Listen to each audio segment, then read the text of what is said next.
بسم الله الرحمن الرحيم إذ قال الله يا عيسى إني متوفيك ورافعك إلي ومطهرك من الذين كفروا وجاعل الذين اتبعوك فوق الذين كفروا إلى يوم القيامة ثم إلي مرجعكم فأحكم بينكم فيما كنتم فيه تختلفون فأما الذين كفروا فأعذبهم عذابا شديدا في الدنيا والآخرة وما لهم من ناصرين وأما الذين آمنوا وعملوا الصالحات فيوفيهم أجورهم والله لا يحب الظالمين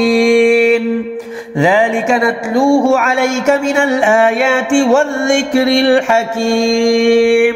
إن مثل عيسى عند الله كمثل آدم خلقه من تراب ثم قال له كن فيكون الحق من ربك فلا تكن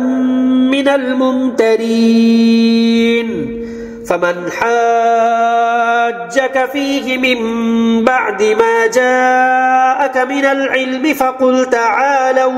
فقل تعالوا ندع أبناءنا وأبناءكم ونساءنا ونساءكم وأنفسنا وأنفسكم